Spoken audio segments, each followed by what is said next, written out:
Nag-use ka sa bayo?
Sa research mo.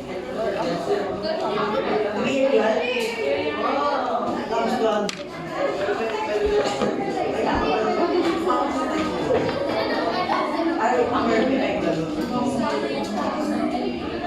Hi, Benj!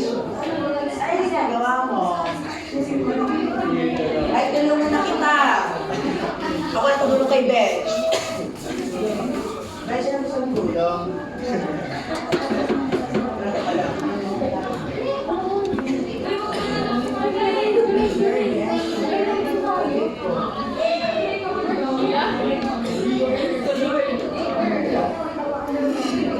Ano ba bigger? Bigger.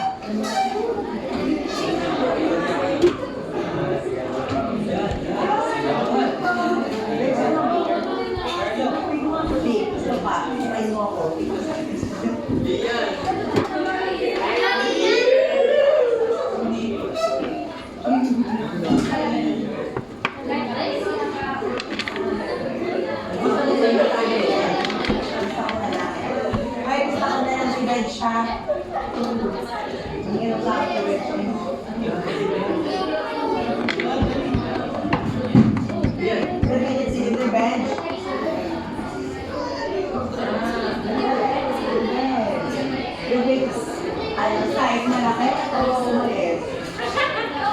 Ay, ito na lang.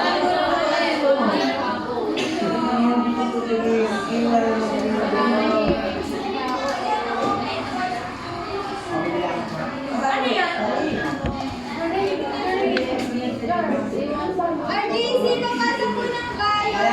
Ay, malas tissue.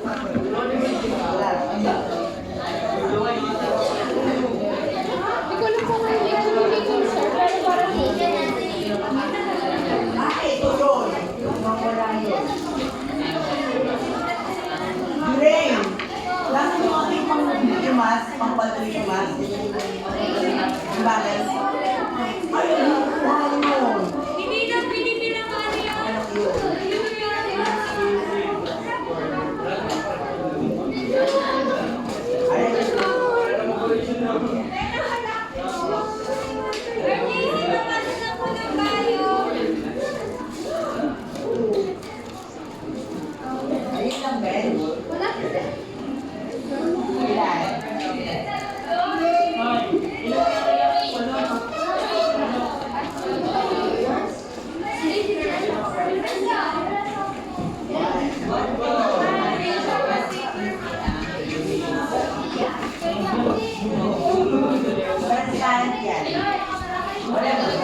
Good morning, sir. Your seats.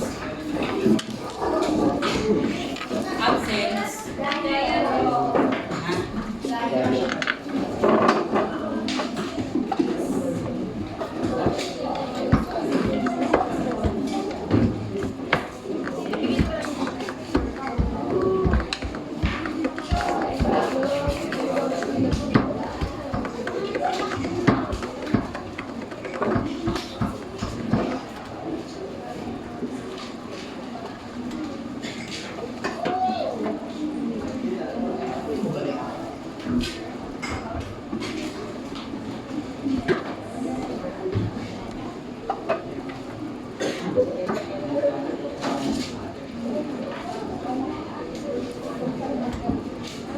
So we'll try to finish all the coverage of the periodical exam. So right now, we'll be starting off with the planet issues. Wait lang. This is very easy, so I'll just do it very fast. Okay. So starting off with your plant. I think you're familiar with how plant looks like, right? Yes. So there are parts of the plants that are located under the soil, and some organs are located above the soil. So there are two types of systems. There are two types of system of a plant. The first system is the root system. So obviously, if it's the root system, it should comprise of roots. So anything under the soil, that is called the root system. Everything above the soil, that will be your shoot system. Shoot. Shoot. Shoot. S-H-O-O-T. So if it's the shoot system, what organs should you look for? Shoot system above the soil. The stem and the leaves. So technically, there are only three main organs of the plant.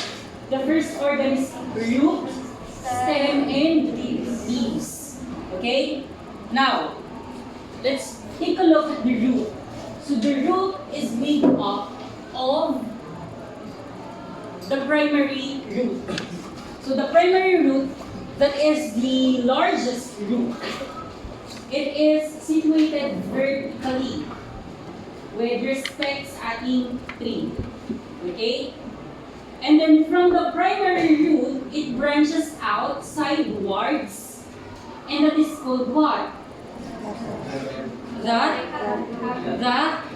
lateral root. So the primary root is the main root.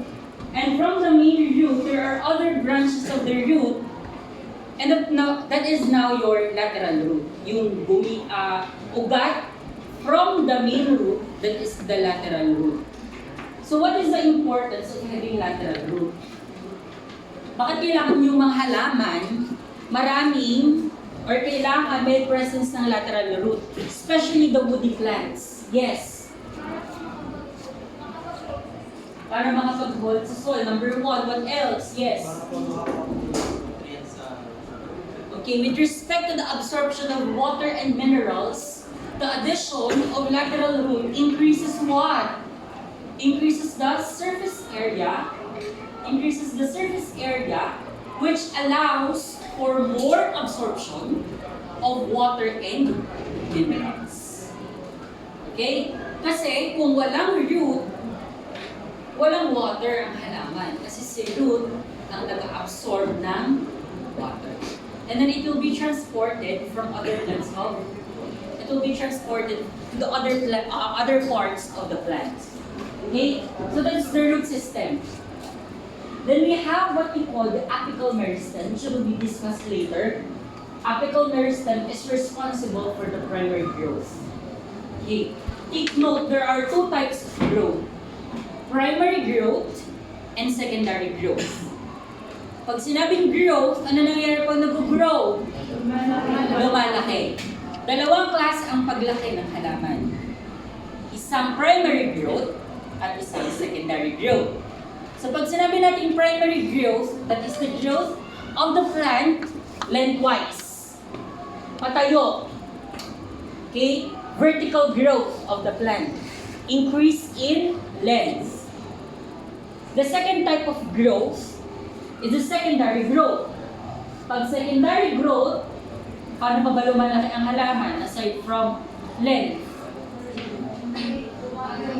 Lumalaki yung width, ay nagkakaroon siya ng girth. Lumalaki yung girth. And that is called secondary growth. Yung isa primary growth, length. Yung isa width, secondary. Primary, secondary. Okay? Now, punta tayo sa shoot system. Ano makikita natin sa shoot system? Obviously, you have the stem and the leaves. So, punta muna tayo sa stem. Okay? Stem is very important. Ano naman ginagawa ng stem? Yes? Okay, it transports nutrients in water. Kasi it carries vessel elements. The two vessel elements or the two vascular elements are the xylem and the phloem. Okay, we'll be discussing that later. The xylem and the phloem. So doon, through the stem, it transports water from the root to the leaves. On the other hand, the stem also transports sugar in the form of glucose from the saan galing sino nag-produce ng sugar? Si dahon, kasi sa dahon nangyayari ang photosynthesis. From the leaf to the stem to the roots. Kasi kailangan din ng sugar ng ugat. Okay? So parang siya ay from the source to the seed. Okay? Other idea na makikita natin sa stem is the presence of node. For example, this is your stem. Okay? Nakaroon siya ng branch, right? Ang mga puno. Okay. Yung mga branch na yon, this region, kung saan nagkaroon ng branch, that is called the node. Okay? It's the node. And this is also a node. Also a node. The region between two nodes, node and a node, that is called the internode. Okay? So from the node and the other node, that region is called internode. Ano nangyayari sa node? Nagiging branch. And then yung branch, eventually makakaroon ng leaves. Okay. For example, ito yung branch natin, kakaroon siya ng leaves. Di ba ang dahon, nakakita na siguro kayo ng dahon. Yung dahon, meron siyang kapag tapos yung mismong dahon. This one, yung stalk na nakadikit sa branch is called the petiole. Petiole. P-E-T-I-O. Okay. Yung pinagdikitan ng dahon sa branch, that is petiole. Yung area na to ng dahon from the tip to the other edge, that's called the blade. Ano di ba yung dahon, may mga guhit-guhit? Yung mga guhit-guhit na yung natawag sa kanya kay veins. Mga ugat. Yun yung dinadaanan na ang huli. Okay? Questions? That's the parts of the plant. Di ba madali lang? Pang-grade, pang-elementary. Now, punta tayo sa tissue system. Okay? As for the tissue system of the plant, it is different from the animal. Because tissue system of a plant is continuous. Ibig sabihin, dire-diretso siya from the root to the stem to the leaf and vice versa. Unlike sa animal, na yung tissue natin, for example, nervous tissue, situated siya sa isa lang organ, sa brain.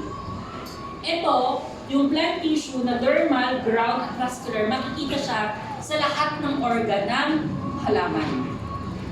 Okay? It is continuous throughout the plant and there is a special relationship to one another and it varies in different organ. Okay? Pag sinabing dermal, parang epidermis, sa pinakalabas po siya makikita. Okay? Vascular, xylem and phloem, it transports material. And then, if it's neither dermal nor vascular, that is ground. Okay? So for the plant tissue, plant structures, there are two system, the root and the shoot system. Pag shoot system, siya yung nagpo-produce ng sugar. Si root system, siya yung nag-absorb ng water. Clear?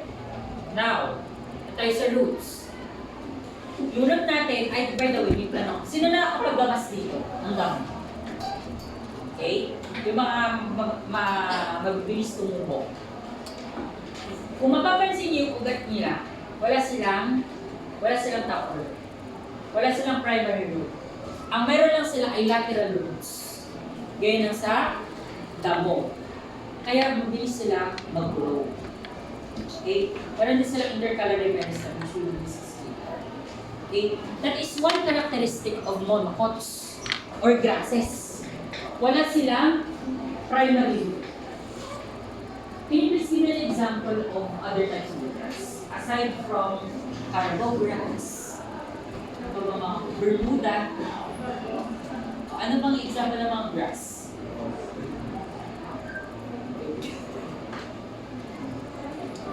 Under ng pamilya ng grasses.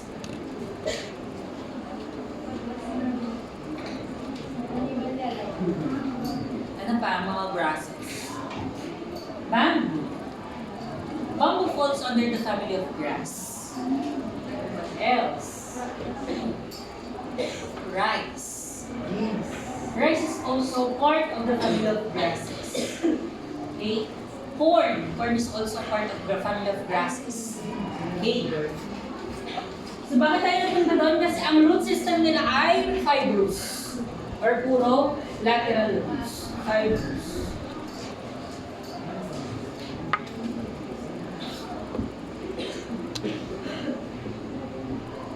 Fibrous root system, puro lateral. Okay? Alam na natin to, function ng root. Of course, the plant absorbs and store organic nutrients. Kaya na tayo? Makinig na lang kayo sa kung hindi mapagay. Bibigay ko yung PowerPoint. Stem. Stem, it's made up of alternating nodes in which branches grows. Then the internode is the stem segment. So, if you notice here, that region is node, and then you have another node. The region between each node is called the internode. Then you have what you call the axillary bud. The axillary bud eventually will become your leaf. Axillary bud. Eventually, magiging leaf siya. Okay? That has the potential to form a lateral shoot or a branch. Pwedeng leaf, pwedeng branch. Then apical bud. Apical, pag sinabing apical apex, nasa tuktok. Okay? Ngayon, para saan si apical bud? Para saan si apical bud? Nasa tuktok siya. Para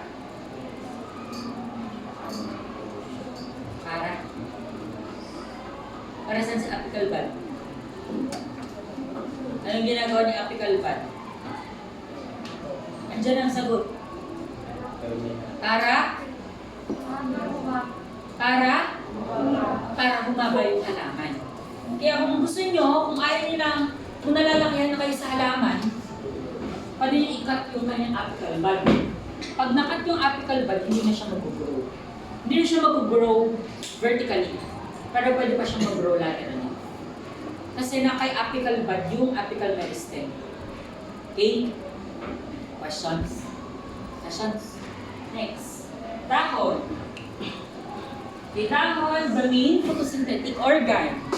So the region which is attached to the branch, that is called the petiole. And then yung buong dahon per se, that is called the blade. And the blade is made up of veins, ugat. Para sa yun, dinadaanan ng materials or minerals or water or sugar. Kasi ang shoot system at root system ay baliktaran. Yung dahon, kailangan niya ng tubig from the root. Yung ugat, kailangan niya ng pagkain in the form of sugar na manggagaling kay halaman. Kay halaman, kay leaf. Okay? So there is an opposite transport of material. Okay? Ito na lang kailangan yung maraming leaf. Ayan. A monocot and a dicot plant. There are two types of plants, monocot and dicot. Have you heard of those terms? Pang grade 4 or grade 3. Monocot, dicot. Pag monocot, 1 cotyledon. Pag dicot, 2 cotyledon. So, paano natin siya i-differentiate? Pag sinabi natin meron siyang parallel veins, ang itsura ng halaman ay, anong dahon ay, ito yung dahon, parallel, ang itsura ng parallel. Parallel, pwede pag-ito na parallel, pwede din pa ganon. Basta kailangan siya ay one direction na pantay. Pag parallel ang vein ng halaman, ganyan ang itsura. Ganyan yung itsura ng dahon. Di ba ganito yung dahon ng mais? Okay? Yung binabalatan. Tapos, pag yung dicots, ang itsura niya ay branching ang vein. Ito yung dahon nyo, pag ganyan, branching. One, branch. Okay? So, ito yung difference ng dahon ng isang monocot at dahon ng isang dicot. Just like this. Okay? Yung mga makikita nyo dyan, mga dicot yan. Okay? Pwede natin ma-identify kung monocot or dicot ang isang halaman based from the leaves. Also from the roots. Pag roots, pag monocot, ito monocot ito ay dicot. Ang root system nila ay fibrous. Ibig sabihin, kumari ito yung ugat, kumari ito yung halaman, ang ugat niya papagay. Maliliit. Kapag dicot, ang ugat niya may isang mahaba na branch. Ito yung primary root. Ito yung lateral roots. Pag fibrous, puro lateral roots. Okay? Cross-section of a plant, of a leaf, that is how a leaf looks like. May butas po siya. Yung butas na yun, yung dinadaanan ng sa ilalim. Di ba dahon? Epidermis, may upper epidermis taas, lower epidermis baba. Pinagkaiba ng upper epidermis sa lower epidermis, yung lower epidermis may butas. Yung butas na yun is called. Ano yung butas sa ilalim ng halaman? Stomata. Stoma. Na dinadaanan ng ano dumadaan doon? Water. Dumadaan doon sa ilalim ng dahon. Gases. Doon sa ilalim, yung butas na yon, doon dumadaan ang ano lumalabas sa halaman? Oxygen. Doon lumalabas ang oxygen, doon din sa ilalim, pumapasok ang carbon dioxide. Okay? Epidermis. Okay? The epidermis is usually coated by a cuticle. Nakakita na ng cuticle. Pwede naglalagay tayo ng cuticle sa nail polish. Baka naglalagay ng cuticle sa nails. Baka naglalagay ng cuticle sa nails. Para ano? Pag kayo naglalagay ng cuticle, pag kayo na para hindi mataling matagtag, para magtagal. For protection. Okay? Ganun din ang cuticle sa halaman. Ang cuticle ng halaman, it's there Kasi ang halaman po ay naka-expose sa sunlight. Ngayon, pag naka-expose siya sa sunlight, ano nangyayari sa dahon? Siya ay mabilis malalanta. Ba't siya malalanta? Ba't nalalanta ang halaman? Kapag naka-expose sa sunlight, nadidehydrate. Paano nadidehydrate? Ha? Bakit nakukulangan siya sa water? Kasi nagalakad siya. Maglagay kayo ng halaman dito sa loob ng room, saka dyan sa labas. Bakit matagal mabubuhay na sa loob? Kasi hindi nga na-expose sa sunlight. Bakit nga? Bakit namamatay agad yun na sa sunlight? Ano? Ano nangyayari sa kanya? Paano siya nalalanta? Paano siya nasisira? Na ano po? Very madali lang yung answer. Iba na yung Ha? Ano ang nawawala sa halaman pag in-expose sa sunlight? Nag-evaporate ang water na nasa dahon. Okay? Kaya meron siyang cuticle. Kasi kapag may cuticle, hindi na-evaporate agad ang water. Kasi may another covering. Okay? Hindi siya mag-undergo ng transpiration. Example ng halaman na makapalang cuticle.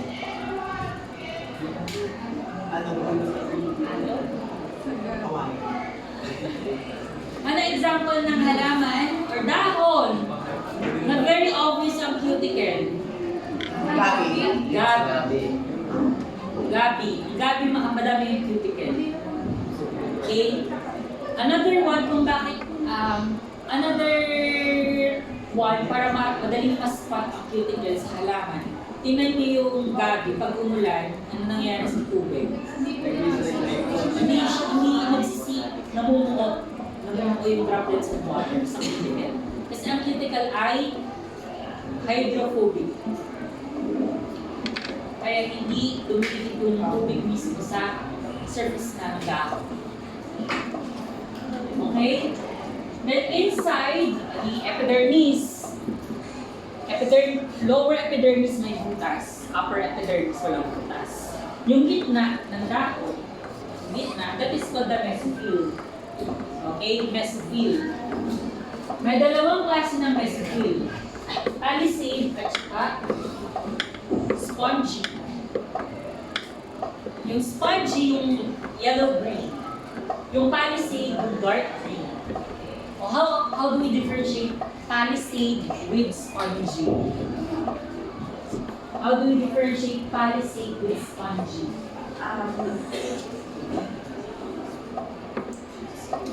Paano yung siya i-differentiate?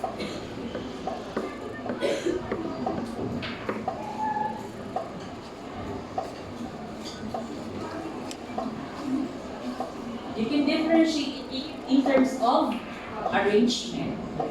Pinakaiba ng arrangement. Parang vertically. Ano na doon? Vertical.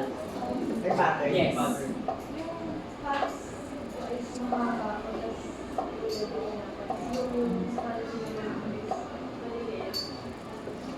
Ano pa? Bukod doon. May pattern.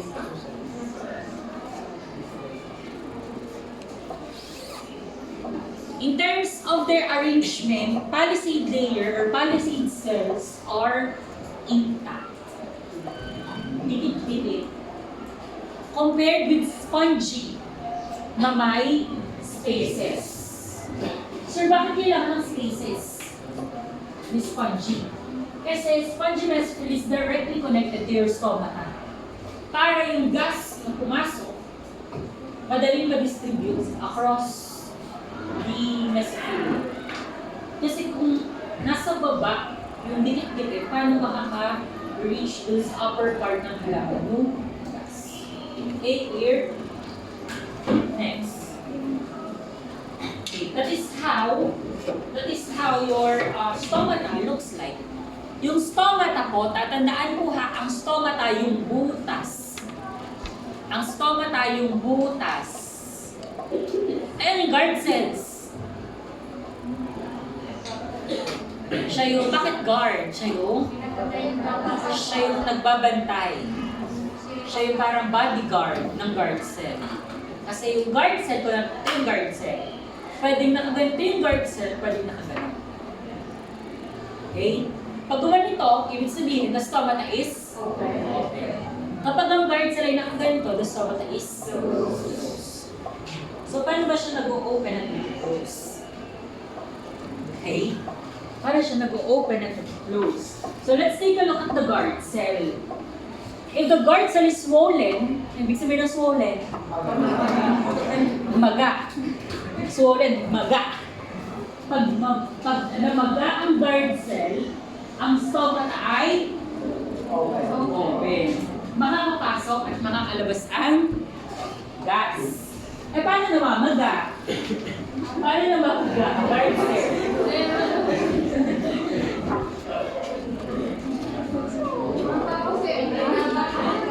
Paano namamaga ang guard cell?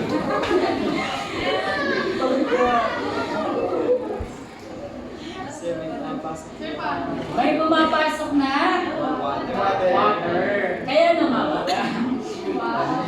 Siyempre, pag may pumasok na water, lalaki. Maga. Malaki.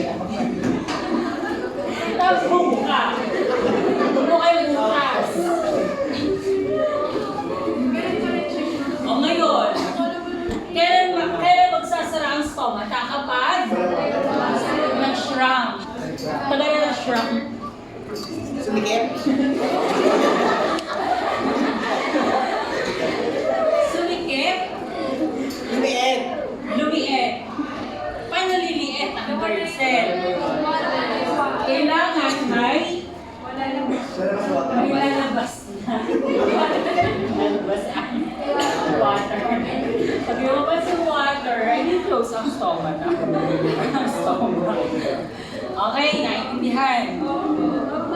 Swollen, open. Shrunk, close. Bakit? O ngayon, tanong, kailan nagbubukas ang guard cell? Usually in terms of period ng araw. Umaga, kailan buka ang stomata? Pag umaga o pag gabi? Gabi.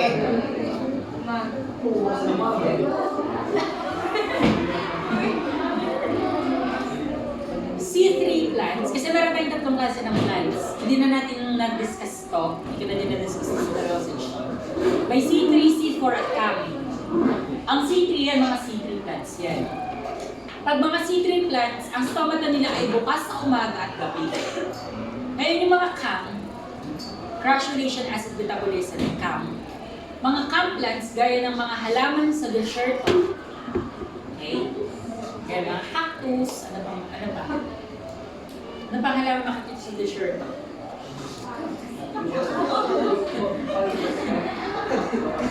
Mga succulents. Okay. Mga succulents, ayon, meron silang specialized structure. Kasi nga mainit, di ba? Kaya sila, ang stomata nila ay nakabukas sila kapag gabi. Okay? Sa gabi lang sila nag-undergo ng almitsay. Okay? Tuloy. Ay, wala.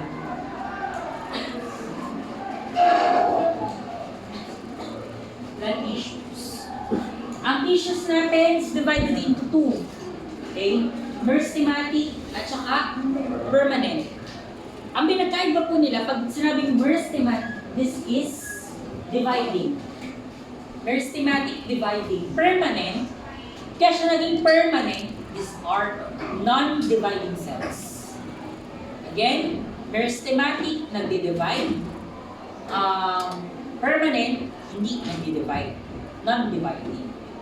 There are three types of permanent tissue. Meristematic, apical, lateral, intercalary.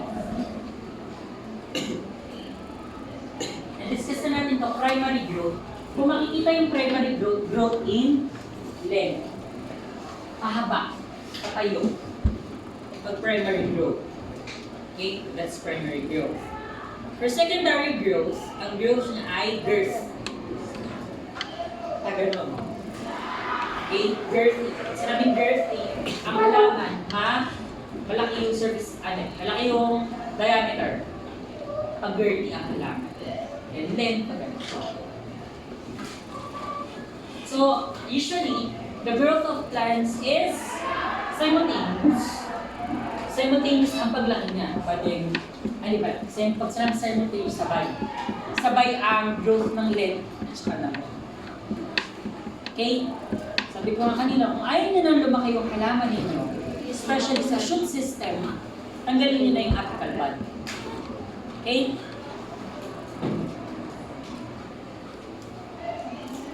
Okay, first is apical meristem. Apical. Nasa tip. Nasa tip. Either nasa tip ng root or nasa tip ng shoot. Kasi dalawa yung apical meristem natin. Hindi po rin nag-grow yung halaman sa taas, pero yung ugat hindi na mahaba. Hindi po ganun yun. Kung lumalaki ang halaman above ground, natural, kailangan mag-grow din ang halaman underground. Okay? Since may apical meristem ang taas, dapat meron din ang baba. Which allows the primary growth of plants.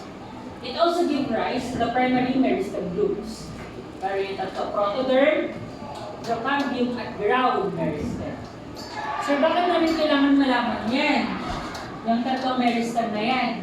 Because yung tatlong, ang primary meristem, ito yung nag-give rise sa ating tatlong tissue.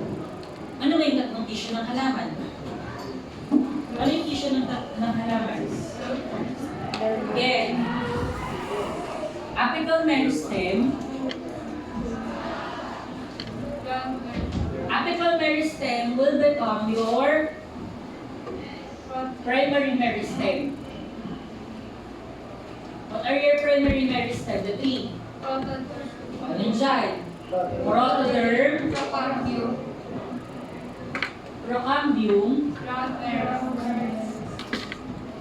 and ground meristem.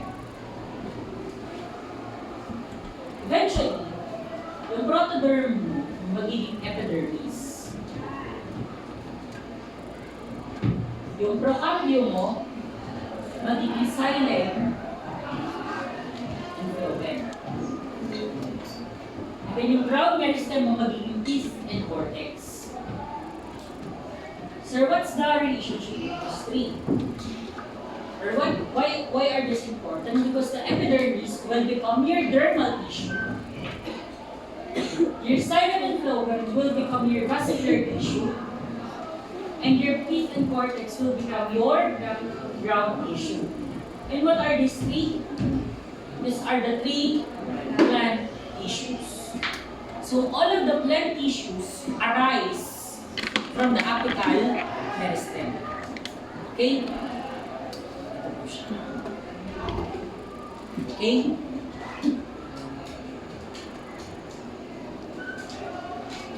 Next, the second one is the lateral meristem. If the apical meristem is located on the apex or on the tip, ang lateral, ano pag sinabing lateral? Lateral. Sa gilid. Ibig sabihin, ang lateral meristem natin ay makikita natin sa gilid ng ugat at gilid ng shoot. Ang apical meristem, makikita nyo siya sa tip of the root and tip of the shoot. Okay? It gives rise to the secondary meristem, which is the vascular cambium and the fourth cambium. Okay? Lateral meristem. Ito naman will produce your secondary meristem, which are your vascular cambium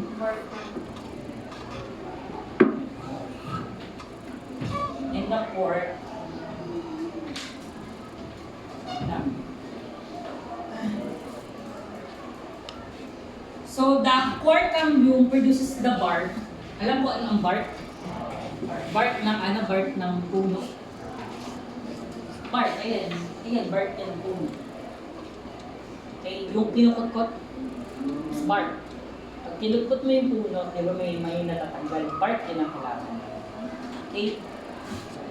And then yung vascular cambium also produces your xylem and phloem. Di ba when you observe the plant tissues, some of it looks like this. Nakita niyo ba ito? Nakita niyo ito dun sa plant? Okay? Kasi ang plant ay, compared sa animal, kailangan niyo siyang ikutin. Hindi siya yung one side lang. Okay na yun. Hindi po pag plant, dapat na nag-microscope kayo ng plant, kailangan ay in-explore niyo yung buong part ng bilog para makita yung each segment. Okay? Kasi masyado siyang malaki na under LPO. Okay? So third is intercalary meristem. The intercalary meristem is only found in monocot. Kaya mabilis mag-grow ang kanilang nodes. Gaya ng mga halaman. Okay? Grasses. Kaya mabilis tumubo ang grass. After a week, meron na ulit grass. Bakit? Because of the presence of intercalary meristem. And this is how the tree meristem looks like. Okay? Ayan, ganyan itsura niya. Apical sa taas, lateral sa gilid, intercalary ay nasa tip ng nodes. Ngayon, pag pinakitaan kayo ng ganito, anong klase ng halaman to? Monocot, dicot? Monocot. Kasi monocot lang ang may intercalary meristem. Ang mga dicot, meron lang silang lateral at apical. Okay? Video muna para makapagpahinga.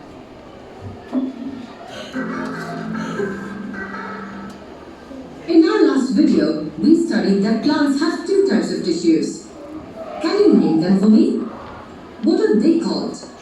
Dividing tissue. What are the two type of plant tissues? Pag sinabing dividing, this is your meristematic. Yung non-dividing, Non-dividing tissues, right? Absolutely correct. Now let us look at the technical terms for these tissues. In this lesson, we will look at the former type of tissues. The dividing tissues in plants are known as the meristematic tissues. Where does the word meristematic come from? It comes from the Greek word meristos, meaning divided. Well, the main function of this tissue is to divide and help the plant grow. So where do you think you will find this tissue? Exactly. They are at all the places where the plant's parts show growth. And as we just studied, all the parts of the plant do not show growth. okay? So yung nakikita niyo sa taas, that is the apical bud, in which the apical meristem is located.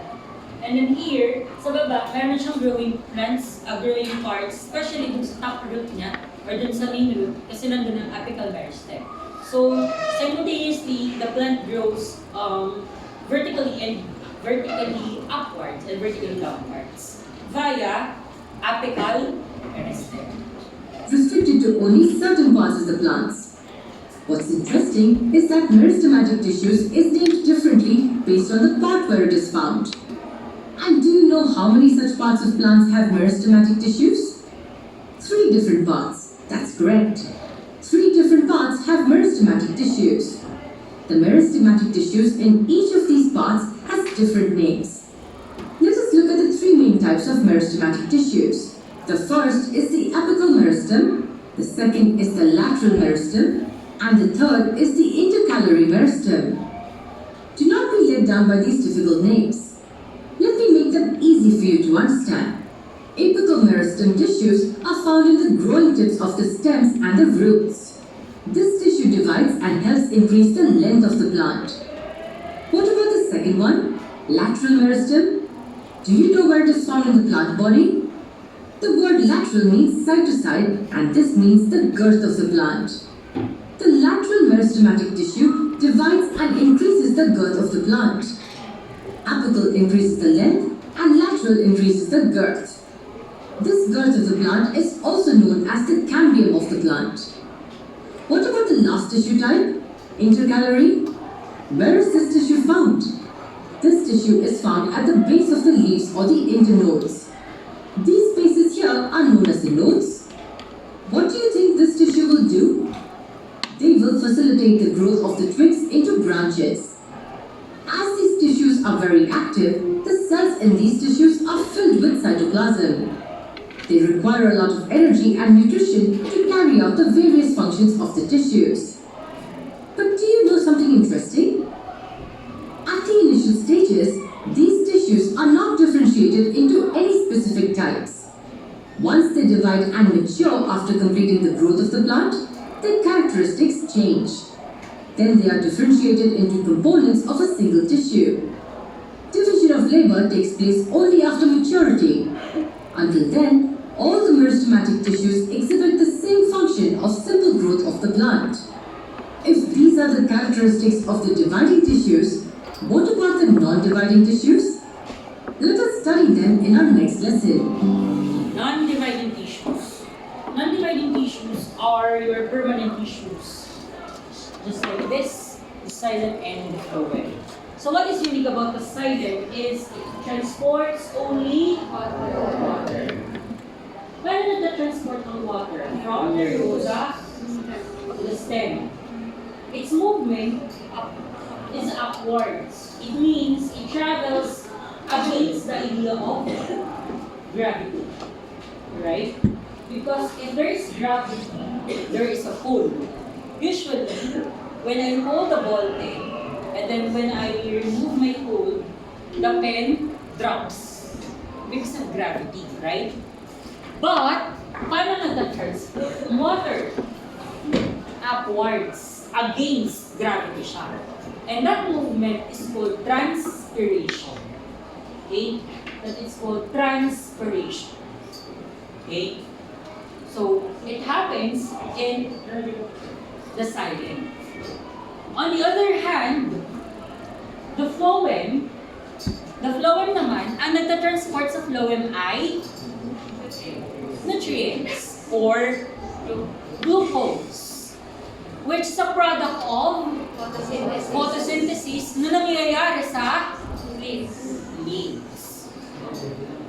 So, ito naman, from the leaves or from the source, that's from the source to the sink. From the source sa dahon, papunta sa sink. Ano yung sink? Yung roots. Okay? Source to sink. And then, ayun, it goes hand in hand. Kasi tatandaan ko, our vessel elements, our vascular elements, the xylem and phloem, always occur together, or is always present together. Pwede adjacent, pwede adjacent. Kasi lagi silang magkaibigan. Xylem and phloem. Because these two forms what we call the vascular bundles. So permanent tissues, as mentioned in the video, are examples of non-dividing cells. They do not undergo mitosis. Hindi na sila nag-divide. Another is that since they are permanent, they already have a specialized function. They are specialized. Unlike meristematic, that meristematic are example of undifferentiated cells. Ang meristematic ay undifferentiated. Ang permanent ay differentiated. Pag differentiated, may specialized function. Clear? Sino tayo? Sino tayo? Sorry, binibilisan ko kasi kailangan natin matapos. Okay? Next, the cells of the permanent tissues are derived from the permanent and from the meristematic tissues. So one common example of a permanent tissue are this. These are examples of permanent tissue. Sabi, yung mga permanent tissue daw ay galing sa meristematic. I-trace back natin siya. Itong mga permanent ay galing sa primary meristem. At yung primary meristem ay galing sa apical meristem. Ang apical meristem ay isang example ng meristematic tissue. Again, ano yung tatlong klase ng meristematic tissue? Apical, lateral, at saka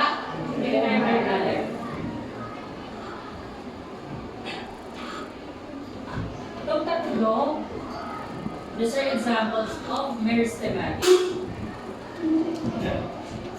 Ito naman, mga ito, these are examples of permanent issues.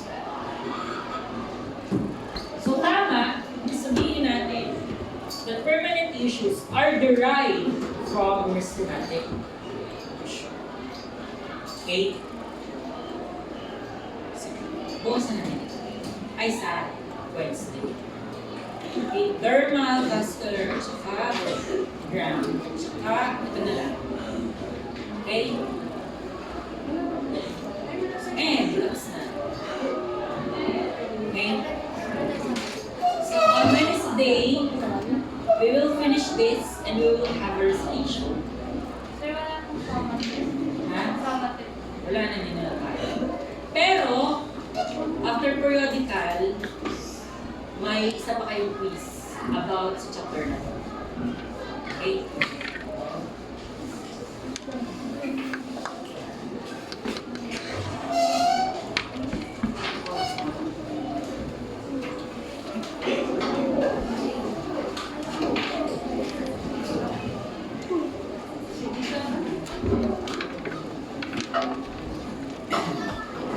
So yung recitation natin sa sa Wednesday will cover plant and animal. Okay? Pero focus tayo sa plant.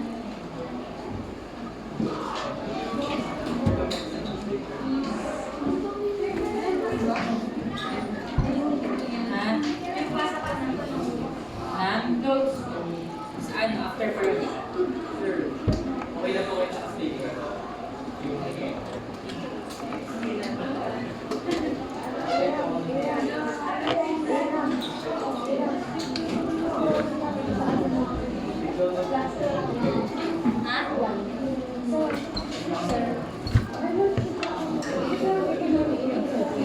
Yung plan na ilagawin nyo din. Pero yung worksheet na ay gagawin ko, tapos ipapasa nyo siya next week. Weekends ko siya gagawin.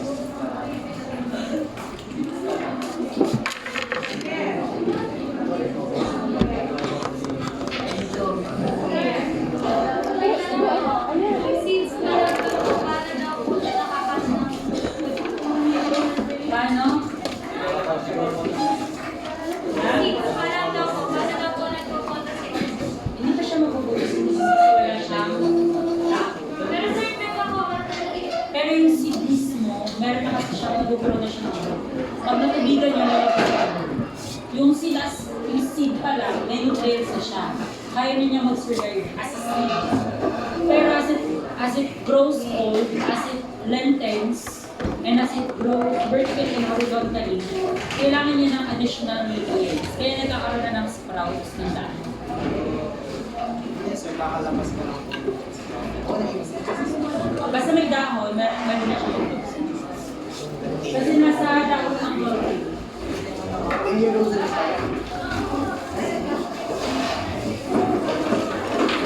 Up, mga bebe ko, mga tita ko. Mga ate.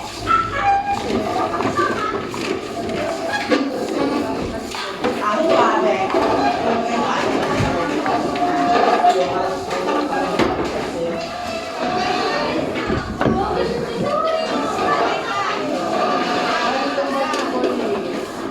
Doon po, sir, ano,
Bulag tayo si Naya.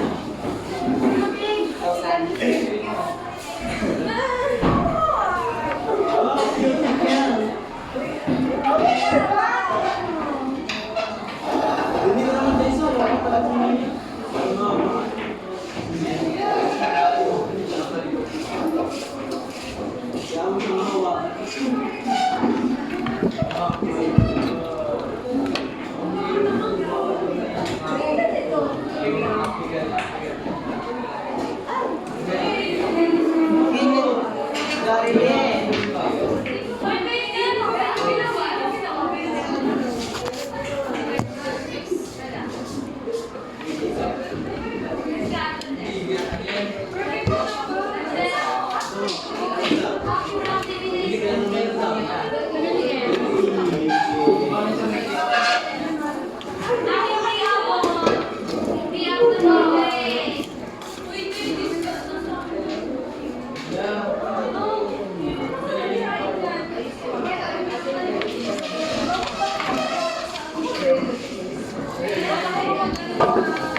Emergency bias po na ng mga table sa tubuan niyo po kay Demo. Uy, nasupan ko!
Okay, good morning everyone.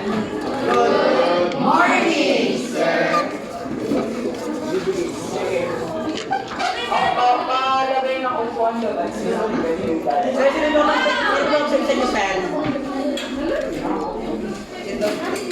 Sino daw? Si Mama. Okay.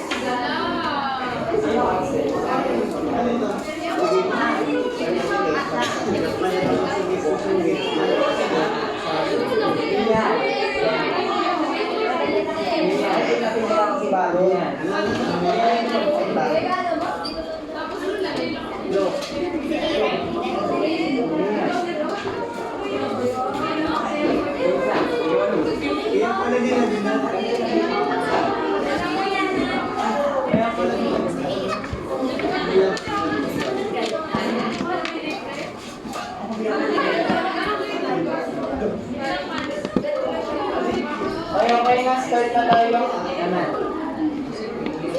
Sir, wala ako ng ano. Nag-discuss kayo. Okay, mag-start na daw tayo.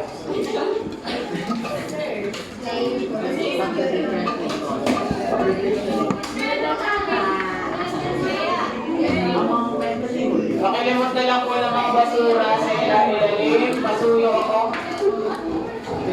Patingin po ng mga basura sa ilalim. Ano?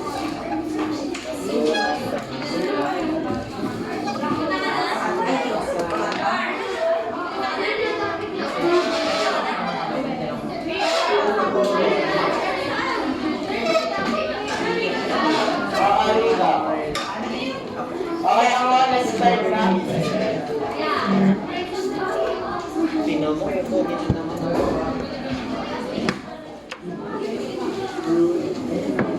Okay, let us have a recap po muna dun sa mga naaral natin last week. Okay, anyone? Sir, ano po yun? Let us have a recap.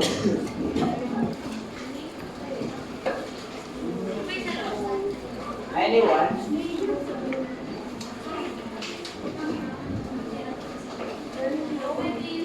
Yes. Napag-aralan po natin yung law of sine and law of cosine.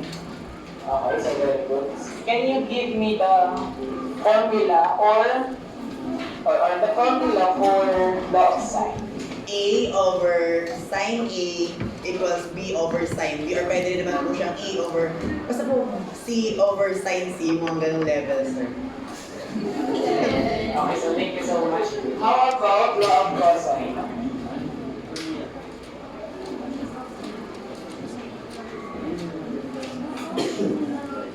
Or where can we use this formula kapag tayo po ay nagsasagot? When can we use po? For law of sine. Ando.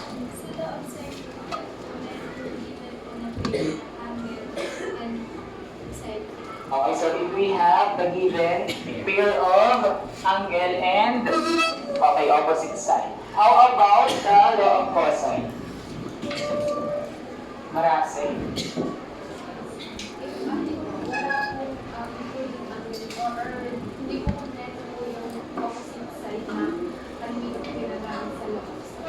Okay, if we do not have a pair of opposite angle and opposite side, and if we have, or the given are three sides and also the two sides and the included angle. Okay, so yun po. Now, before we proceed to our discussion, let us have a simple activity, and this is called The Journey of Andres Bonifacio Meeting Gregorio del Pilar. So, did you know who they are? Yes. Okay, so since the main characters of our activity or our game are these people, can someone give me trivias about them? So first for Andres Bonifacio. Anyone? Okay, yes. Okay, so siya ay kilala bilang ama ng himagsikan, so father of the Philippine Revolution. So Bonifacio started the Katipunans, a secret group that fought for Philippine independence from Spain. Another trivia for Andres Bonifacio.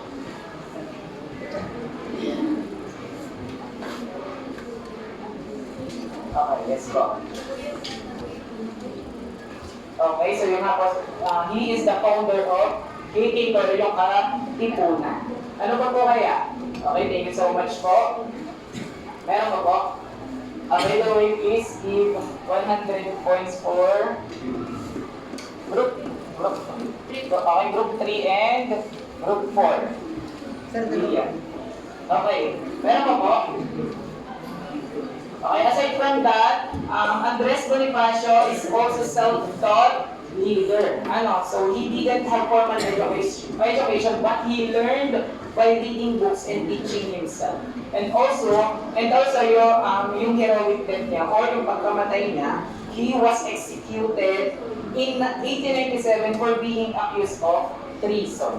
So siya ay pinagbintangan na siya ay naghihimagsik laban sa ating bansa. How about Gregorio del Pilar? Siya po yung pinakabatang sundalo nung panahon niya. And meron din po siyang nickname o tinatawag siya bilang Goyo. Okay, very good. So, tinawag siya bilang Goyo, and Gregorio del Pilar nga became a general in his early 20s. So, napakabata pa niya noon. And he was known as the Boy General or yung Goyo nga po. And because of his age and bravery. Meron pa po maya. We have more for Gregorio del Pilar. Okay po. Ano po, may kasintahan po siyang si Pinana, pangalan po yung Remedios. May? Kasintahan po siyang Okay, may kasintahan. Remedios. And also, thank you so much. And also, he fought bravely at Iradpa. So, yung isa yun sa mga kumbaga tumatak kay Gregorio del Pilar. So in 1899, so to protect the Philippines from American forces but was killed in battle. So kahit magkaiba ng henerasyon yung dalawa, si Andres Bonifacio and Gregorio del Pilar, so sila ay considered, or we are considered them as our national heroes for their dedication to freedom and their sacrifices for our country. Now let's move on po. So yun po ang mga trivias, ilang trivia kay Andres Bonifacio and Gregorio del Pilar. Now let's move on po sa mismong activity natin, which is the journey of Andres Bonifacio meeting Gregorio del Pilar. So yun po yung mga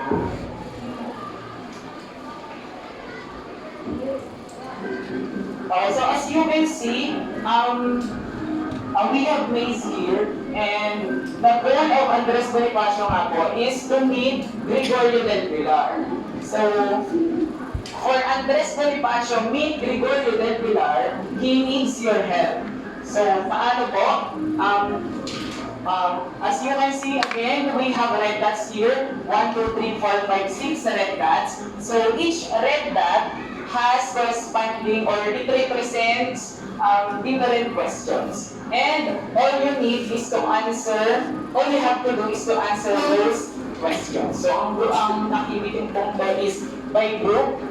So each group should have a small piece of paper or a piece of paper. So paano po ang atin dito pagsasagot? It's like a quiz bee type. So you only have 1 minute to answer for each question.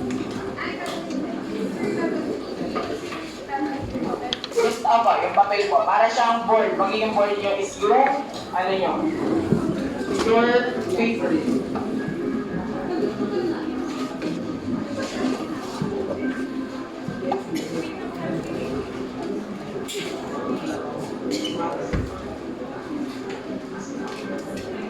Okay po, again, you only have 1 minute to answer each question. And then, for each question, if you got the correct answer, you will earn 100 points for every correct answer. Sir, pwede naman po siya paunahan. Oo, hindi talaga siya pangalan because we have time limit, 1 minute. Okay, so timer starts. Ay, hindi pa pala. Ito ang unang question. Angle A equals 30 degrees. Angle B equals 60 degrees. Now, side A equals 1, which is opposite of angle A. Find side B using the law of sine. Timer starts now. Sir, sagot po yun yan. Yes. Make sure to round off to get the rounded off of your answer because you will need it later.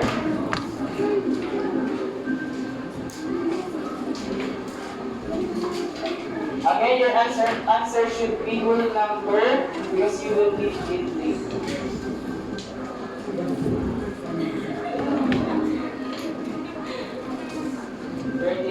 answer.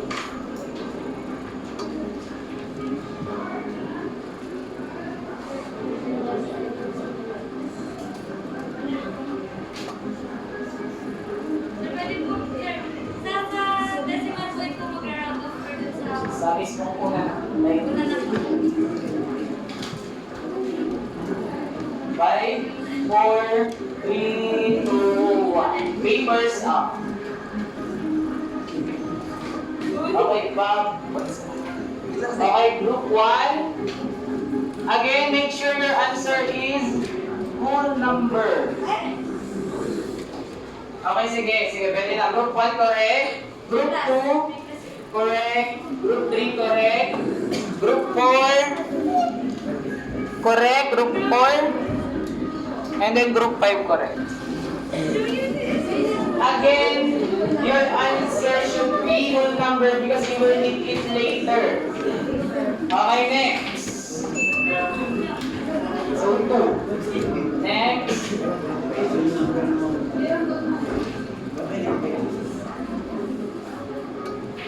Okay, side A equals 5, side B equals 5, and angle C equals 60 degrees. Find side C. Timer starts now.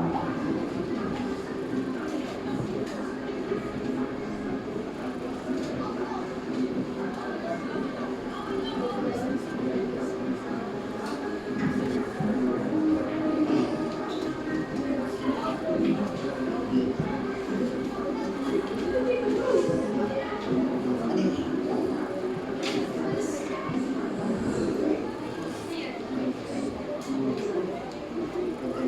30 seconds left.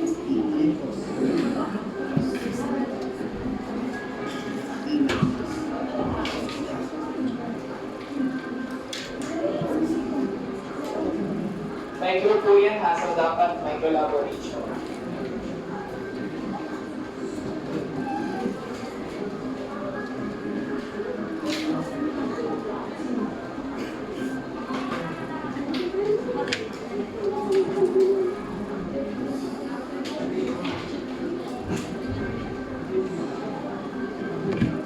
Okay, time's up, papers up. Okay, wala. Group. No, correct. Group. What's your answer? 0.5. Okay, wrong. Okay, group. That, only got the correct answer. Okay, group. So our answer is, what's our answer? Group 2. Five. Okay, fine. Okay, next.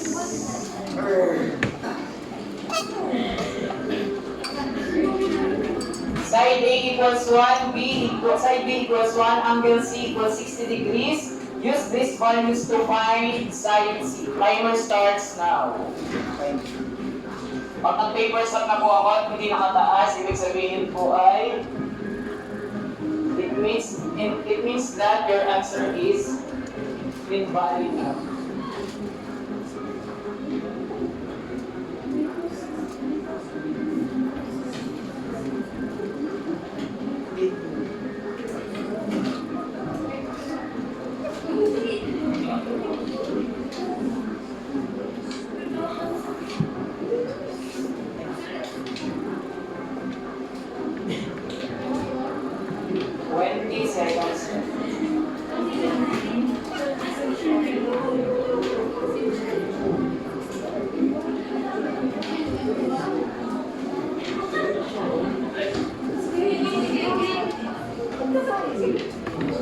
Five seconds left. Okay, papers up. Group 2 got the correct answer. Okay, group 4 and group 5. So what's our answer? Okay, 1. Wala ako, hindi na maabot sa time. Okay, so remind lang po, don't forget to jot down or write down your previous answer because again, you will need it later. Okay, next. Okay, next question. Decode each number from your previous answer into letters using the chart below. Make sure that the number you decode is a whole number.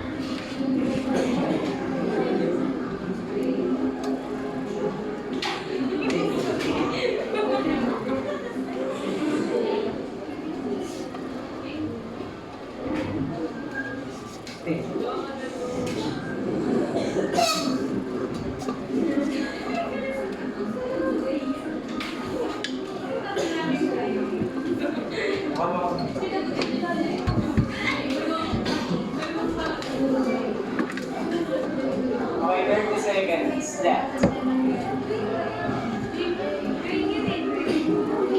You will decode your previous answers and then it should form at least one word.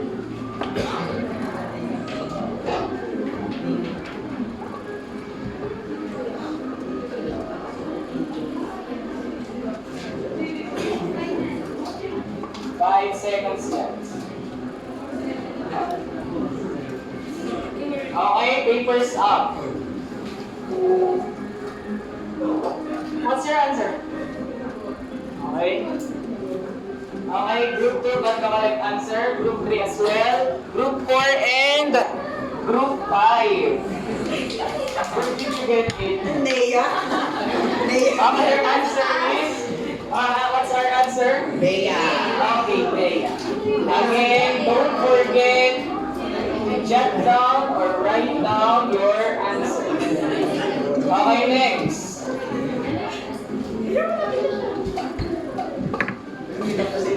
Okay, for fix one word. Identify the common word that links all four features together and gets it. Timer starts now.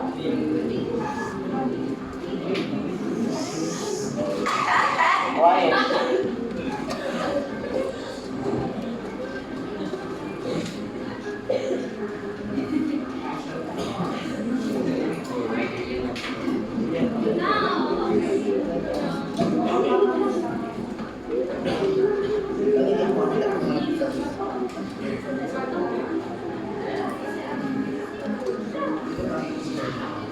Please circle your answer. Gusto na pinakasama. Okay, box. 20 seconds left.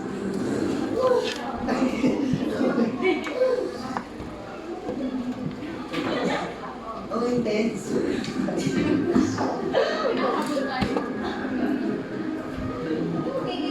5 seconds left. Okay, time's up. So, papers up. Okay, group 1 got the correct answer. Group 2, group 3, group 4, and group 5. Okay, very good. Okay, our answer is ring or rings. Okay, next. Ginamit na sila. Huwag naman ang game. Okay, this is the rebus puzzle. So use the image below to decode the words or phrases. Okay, timer starts now.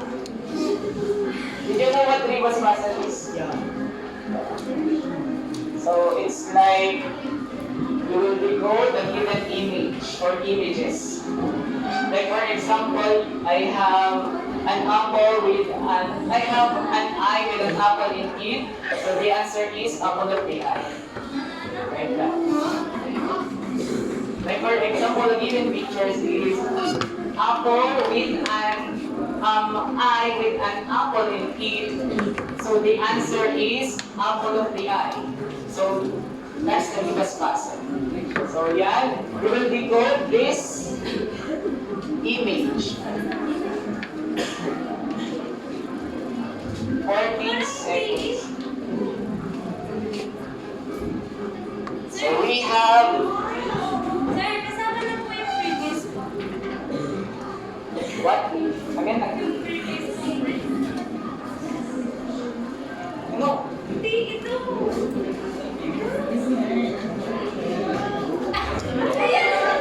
Okay, papers up. Sir, wait! Your answer is? Okay, group 1 got the correct answer. Sir, ata. It's navigation. Wala, hindi ko ata ba? Okay, group 1, the correct answer. Okay, group, Hello. it's only navigation. Okay, so group 1 got the Hindi ko alam. Okay, your answer is in navigation. Because diba nasa loob ng mga in, yung mga symbol for navigation. Gamit in the corner. Okay, now. Sige, form a word or words from the answer you got. Okay? Sige, timer starts now. Sige, ano din natin yan.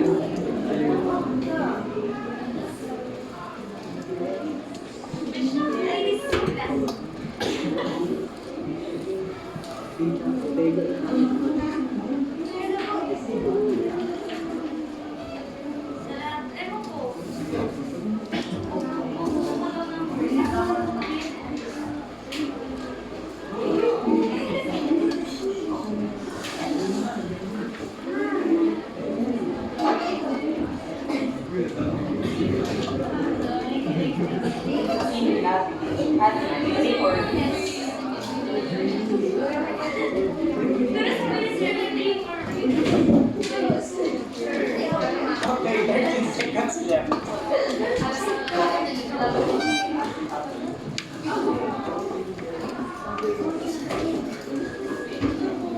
Okay, 2, 1, 0, papers up. Group 1, got the correct answer. Group 2 as well. Group 3, Group 4, and Group 5. Okay, plus 100. Palakpakan naman sa sarili. Okay, so tingin nyo, what will be our topic for today? Bearings in navigation. Okay, bearings in navigation. So, sige. Diba, last time naman, I introduced you the what bearings is. Ano nga po kaya ang bearings? What do we mean by bearings? Okay, Jason. Okay, so bearings are a way of describing direction using angles. Okay. So, di ba we have direction na yung mga ano natin, mga direction natin? Okay, so north, east, south, and west. Okay. And then, kung mga umilag pa tayo, ano yung mga natutunan nyo pa?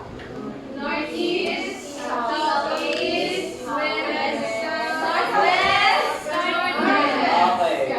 So, northeast, southeast, southwest, and northwest. So, dito sa bearings naman is, we will dig deeper pa. So, sa pag-alam natin ng mga location and with the use of angle. And then, kapag sinabi po natin due north, ano nga po kung sinabi natin due north? 0 Okay, so 0 degrees, and then due east, 90 degrees, due south, 180 degrees, and then due west, and then the due north, okay, 360 degrees. And then we have two types of bearing. Ano nga po ulit yun?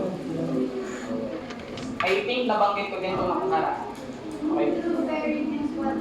Okay, we have true bearing and quadrant bearing. So what are the differences between true bearing and quadrant bearing? So true bearing po, it is measured clockwise and quadrant bearing naman po, it is either clockwise or counterclockwise. Okay, so true bearing uses angles only po, ano? And then it is measured clockwise from north. So lagi tayo magsisimula sa due north or from north, and then we will measure it clockwise. And then ano pa po? For true bearing, the range, what is the range? 3 digits. Okay, lagi siyang 3 digit. It is written in 3 digits and the range, ang range natin for true bearing is from 0 degrees to 360 degrees.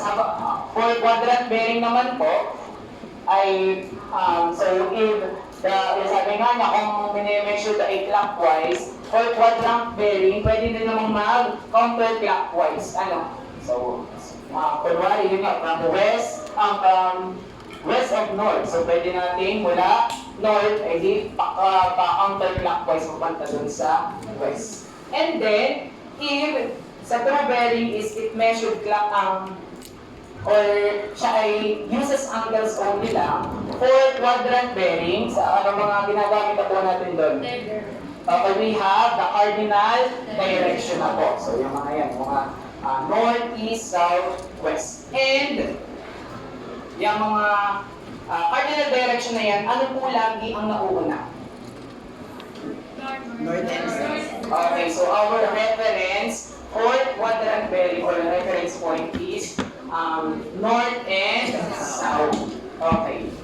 So, sabi natin we have examples here. And, sabi dito, 30 degrees nitong true bearing is equal to 30 degrees of east of north, and then 220 degrees for true bearing is equal to 40 degrees west of south for quadrant bearing, and 280 degrees ng true bearing is equal to 75 degrees west of north.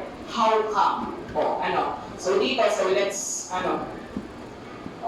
explain kung paano sila nagkatulad. So, dito muna tayo sa 30 degrees. So, yeah. Halimbawa, yan po ang ating compass. So, nasan po ang ating north? Okay, nasa taas, and then, okay, nasa south yung baba, and then nandito natin ay east and west. O, sige nga po.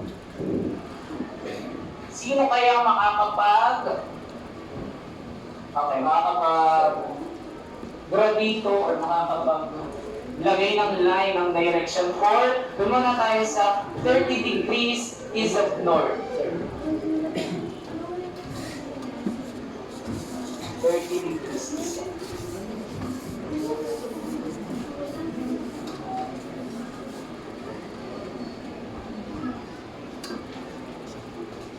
Okay, very good. Please explain. So 13 degrees east of north po. Di ba, ito po yung north and ito yung east. Ngayon yung north and east po, sabi daw po doon, ito daw po ay 30 degrees. Ngayon po, pwede po natin sabihin na 30 degrees po siya ng north and east. So ayun po, dito ko na lang po nilagay. Kung isang quadrant na ito, sir, 90 degrees na po siya, di ba, sir? Ay kung dinivide po natin sa 30, pwede po siya tatlo. So, isa na po nilagay ko. Or we can use protractor kung halimbawa. Pero approximately, okay, tama naman 30 degrees po ay dito. Bakit dito? Kasi sabi nga po niya ay 30 degrees east of north. It means that the distance from north to east is